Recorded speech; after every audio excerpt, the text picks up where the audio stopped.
Eccoci qua. Allora, ben ritrovato Massimo Cestaro, collegato con noi, segretario regionale SPCGIL Veneto. Grazie di Buonasera a supportarci tutti. in questo ulteriore, non so se dire dolente oppure no, capitolo sulle pensioni.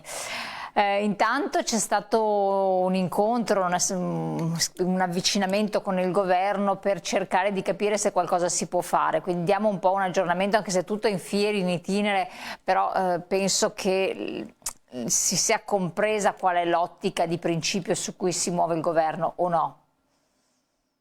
Beh, per la verità no, nel senso direi che c'è stato un allontanamento dal governo, nel senso che Sì, c'è in stato questo senso di incontro, si è ma capito. sì, diciamo, non c'è stato nessun risultato. Ci saranno probabilmente altri incontri, però la materia previdenziale oggettivamente è complessa perché naturalmente riguarda la composizione dell'occupazione, la quantità dell'occupazione, il rapporto tra il numero di occupati e il numero di pensionati.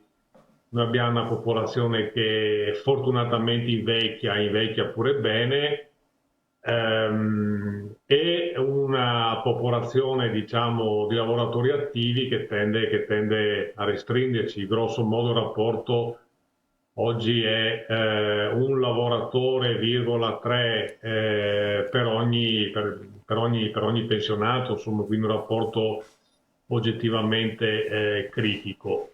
Quindi questo è un paese che avrebbe bisogno anche dal punto di vista egoistico del sistema di welfare di immigrazione, insomma, ecco, quindi anche di formazione per persone che arrivano, diciamo una idea di stato sociale che ricomprenda anche l'aspetto previdenziale, che è uno degli aspetti importanti, ma uno degli aspetti del nostro sistema sociale di protezione sociale.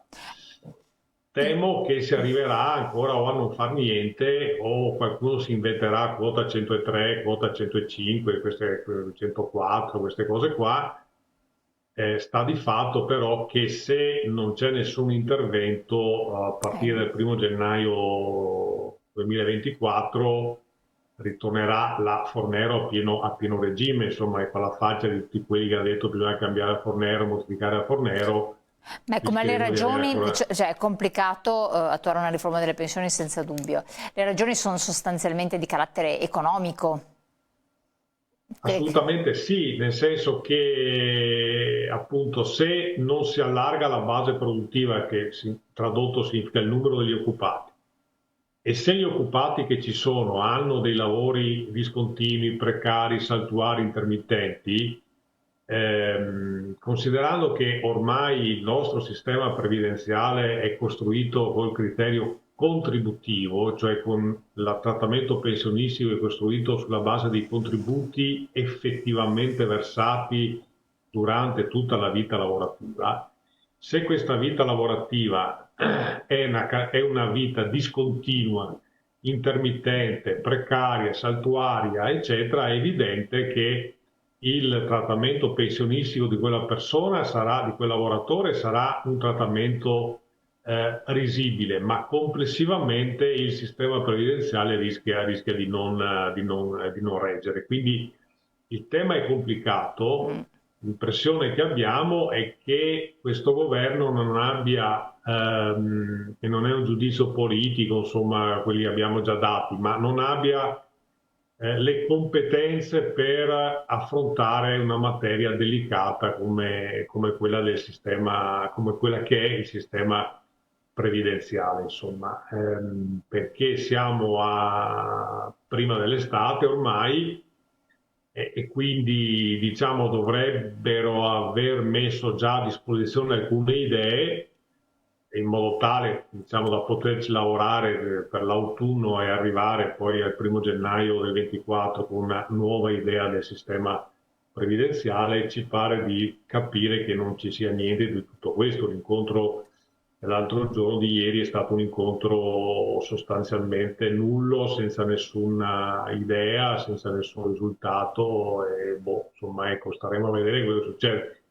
Certo è che Non vorremmo che ci fosse un'idea per cui si riduce il peso delle tasse, il peso dei contributi sui lavoratori dipendenti in modo tale da avere un netto in busta, diciamo così, un po' più ricco e poi dire a queste persone per la pensione ti arrangi, ti fai l'assicurazione privata, ti fai... insomma, perché questa è una cosa che stiamo vedendo anche già un po' sul versante della sanità, insomma, quindi diciamo non vorremmo che ci fosse in questo anche una logica, io ovviamente spero di no, di ridurre la parte pubblica a favore della parte privata. Questo è bene dirlo da subito che non sarà mai, ma proprio mai, nessuna assicurazione privata in grado di garantire gli stessi rendimenti che può garantire l'INPS e quindi garantire la parte pubblica, insomma.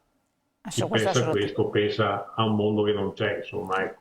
Andiamo adesso alla situazione di aggiornamento sulle pensioni, partiamo dalle situazioni più difficili invece in modo da dare il quadro adesso ai nostri pensionati, quindi le pensioni minime, a luglio arriva l'incremento transitorio. Sì, anche questo diciamo la dice lunga sulla situazione che si è determinata. Parlavo prima di non grandissime competenze sulla materia previdenziale e in effetti questi aumenti, per quanto diciamo molto contenuti, molto piccoli, sarebbero dovuti partire da gennaio. Ecco, siamo a fine giugno, andranno in vigore a luglio proprio perché il decreto era stato fatto talmente male che l'INPS non sapeva esattamente come interpretarlo, quindi hanno dovuto fare una serie di incontri di natura tecnica per capire come applicare questi incrementi, ripeto, anche abbastanza contenuti per i pensionati.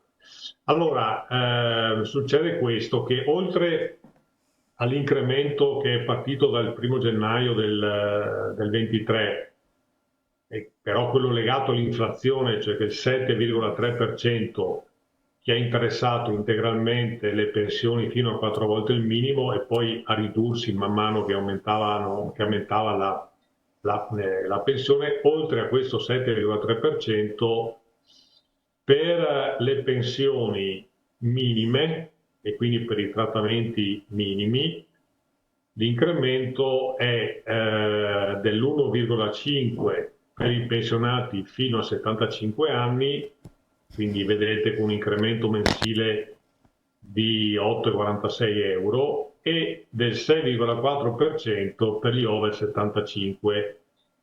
Per questo un incremento mensile massimo di 36,8. Che a questo punto però dura pochi mesi, sarà luglio, agosto, settembre, per 5-6 mesi. Allora, questi trattamenti economici avranno degli arretrati, nel senso che decorrono da gennaio, quindi quindi con effetto retroattivo. Sì, questi aumenti che abbiamo visto decorrono da luglio, ma con l'effetto retroattivo da gennaio e poi continueranno per tutto il 2023. Ma anche qua siamo in presenza di un intervento transitorio.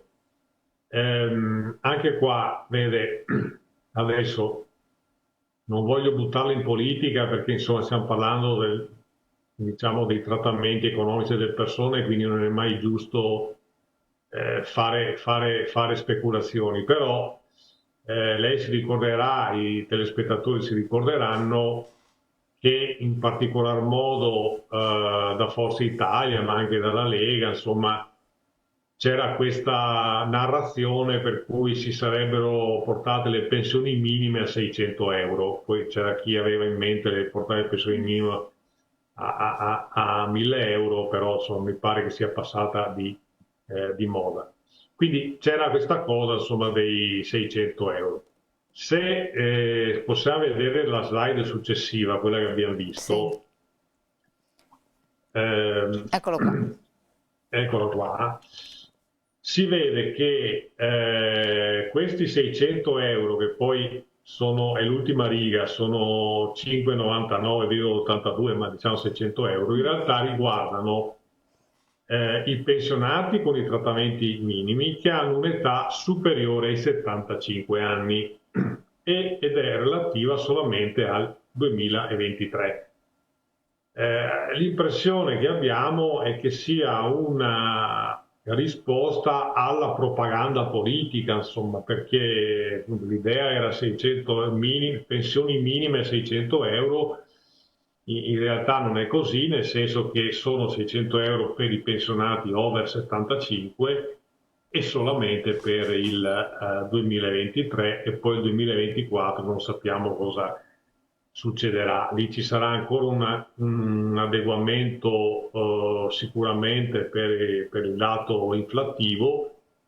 Ricordiamo ancora che il dato di inflazione è ancora un dato preoccupante, nel senso che c'è un'inflazione generale che viaggia attorno all'8%, ma c'è l'inflazione del carrello della spesa che viaggia attorno all'11-12%, quindi stiamo parlando di cose davvero complicate. Quindi saranno meccanismi di adeguamenti che vedremo come questo governo intenderà farli. La cosa che dicevo prima,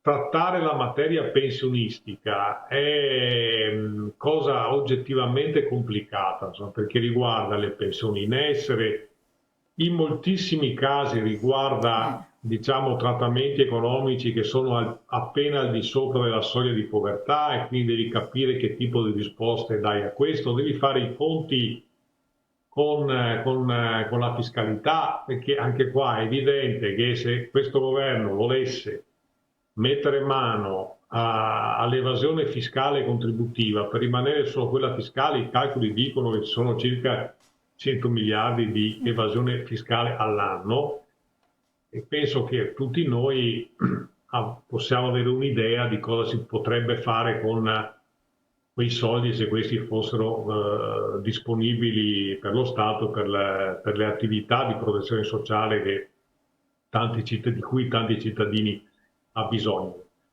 Abbiamo l'impressione che non ci sia nessuna volontà in questo senso. Quando sento la Presidente del Consiglio dire che le tasse per i commercianti sono un pizzo di Stato, mi chiedo se ogni volta che chiedo lo scontrino per diciamo una commissione, se sono il camorrista che chiede il pizzino o il pizzo di Stato all'idraulico, insomma, ecco.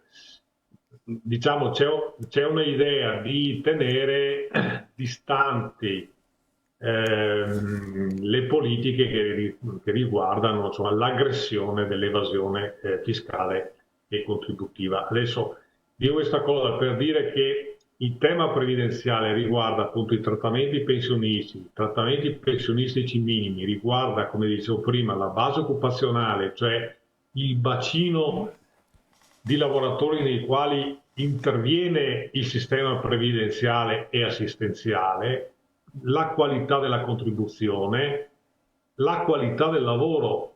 Anche qua adesso io non voglio farla tanto lunga, ma questo dibattito che sento sul salario minimo, che adesso mi sembra anche un po' abbandonato, sbagliando, da parte diciamo di alcune forze politiche, dove si concentrano sulla paga oraria, ecco, no? Quindi 8,5 € la paga oraria, 9 euro. Di che stiamo parlando? Cioè, se un lavoratore lavora 5 ore al mese o 10 ore al mese, e se quella paga oraria fosse anche di 10 euro all'ora, ma cosa abbiamo risolto? Abbiamo risolto niente. Cioè, o si deve fare una discussione, certo, anche sulla retribuzione oraria, ma anche su meccanismi di superamento del precariato, perché se no rischiamo una discussione tutta all'italiana su quant'è il valore della paga oraria, che non serve a niente se poi non fai un ragionamento per, diciamo, superare quei meccanismi di precarietà e di saltuarietà dei rapporti di lavoro. E se dentro quella retribuzione oraria abbiamo capito anche che cosa c'è, perché sono 9 euro comprensivi anche dei contributi previdenziali e assistenziali, sono 9 euro lordi, sono 9 euro netti. Cioè, avverto una discussione francamente ridicola attorno a materie che invece sono complicate, complesse, riguardano la condizione dello stato sociale e delle persone che per lavorare, per vivere hanno bisogno di lavorare. Quindi mi sembra che ci sia una grande distanza anche da parte del governo e purtroppo anche delle forze politiche che lo sorreggono su materie complicate come queste. Noi faremo il nostro mestiere, avete visto questi incrementi per le pensioni minime, stiamo parlando di 8 euro al mese, insomma, francamente col dato Però tutto inflattivo che questo era abbiamo. stato già preso in esame dal governo precedente, quindi sono state tutte considerazioni che non ha fatto un governo precedente che è durato anche un bel po' di tempo, per cui adesso magari l'impreparazione è dovuta al fatto che in ogni caso si è incardinato neanche da un anno, quindi bisogna forse Per anche la dare un po' di verità, tempo. il governo precedente aveva immaginato un aumento delle pensioni più importante di quello che poi ha praticato questo governo. Noi abbiamo fatto, io stesso, le trasmissioni con lei dove avevo annunciato delle cifre più alte di quelle che poi si sono verificate sulla base di un decreto pubblicato in Gazzetta Ufficiale del A governo gennaio Draghi, ancora abbiamo parlato, sì. esatto, e che poi il governo Meloni ha smentito cambiando le carte in tavola. Ma non è che l'Europa in qualche modo ci sta ponendo ci ha posto dei limiti, oltre che non possiamo scavalcare per la nostra situazione pensionistica? Perché Diciamo, noi abbiamo un sistema a ripartizione, nel senso che, adesso anche qua non voglio entrare in tecnicismi, ma sono i contributi che pagano aziende e lavoratori che vanno a finire dentro il fondo pensioni lavoratori dipendenti e da quel fondo vengono presi i soldi per i trattamenti pensionistici. Quindi un sistema di ripartizione che, diciamo, che si autoalimenta. Quindi non credo che l'Europa abbia molte cose da dire, diciamo, sui nostri sistemi previdenziali, fin tanto che questi si autoalimentano. Certo, l'Europa potrebbe forse eccepire qualche cosa rispetto al tema del cuneo fiscale, che poi, come abbiamo visto l'altra volta che ci siamo incontrati, non è cuneo fiscale ma è cuneo contributivo, per cui il governo abbassa la parte di contributi a carico del lavoratore e li rimpingua attraverso la fiscalità generale, che non mi sembra che questa è una grandissima operazione, nel senso che è una partita del giro, per cui il minor gettito contributivo viene sanato attraverso la fiscalità generale, cioè si pigliano i soldi da qualche altra parte, che ne so, dalla scuola, università, dalla sanità, eccetera. Cioè, sono operazioni sulle quali forse bisognerebbe indagare un po' di più, ma che danno l'idea dell'approssimazione, insomma, con cui questo governo sta affrontando i temi certo. previdenziali. Insomma, ripeto, la previdenza non è una cosa Facile, semplice, anzi insomma. assolutamente molto molto complessa, poi ci sono tantissime sfaccettature. Stavamo vedendo un po' l'ultima slide per farla capire anche ai nostri telespettatori, della fascia di garanzia sostanzialmente. Sì, diciamo, questo è più che altro un meccanismo tecnico, nel senso, provo a spiegarla anche se, insomma, allora può essere che un lavoratore, scusate, un pensionato che ha solamente qualche euro in più del trattamento minimo non abbia nessun aumento perché appunto ha un euro in più del trattamento minimo e quello che ha qualche euro in meno del trattamento minimo lo supera dal punto di È il vista solito del discorso di soglia che è molto rischioso, infatti. Esatto, quindi lì è stata fatta un'operazione come viene normalmente fatto, cioè si fa una fascia di garanzia per cui non ci sia una sperequazione, Chiaro. tra l'altro su trattamenti che sono, come si vede, molto, molto, molto contenuti ed è, diciamo, un elemento di attenzione che mi verrebbe da dire più che altro è più matematico che reale, insomma, però insomma sono sempre qualche Certo. euro in più che male non fa. Siamo Insomma, giunti ecco. al Però termine. come vedete stiamo parlando di trattamenti economici piuttosto ridotti. Marginale, assolutamente sì. Io chiedo alla regia la slide, quella delle vostre sedi, perché siamo giunti al termine, in modo da far ricordare tutti. Solamente io voglio aggiungere solamente questo, che nel mese di luglio per le pensioni diciamo attorno ai 12-13 mila euro all'anno ci sarà anche la 14ª, quindi diciamo sono trattamenti economici che si aggiungono a questi, e anche questo un tema che noi più volte abbiamo affrontato, che è quello di avere l'estensione della 14ª Sì. mensilità a una fascia di pensionati più ampia di quella prevista attualmente. In ogni caso, appunto, per tutti i chiarimenti possibili e immaginabili, chiamate le sedi e informatevi, perché si possa chiamare le sedi e avere tutti quanti i chiarimenti. Massimo Cestaro, come sempre chiarissimo, molto esaustivo, grazie ancora della collaborazione, ci vedremo presto naturalmente, grazie a voi telespettatori, che lascio alla pubblicità, poi noi ci rivediamo perché la trasmissione continua. Grazie.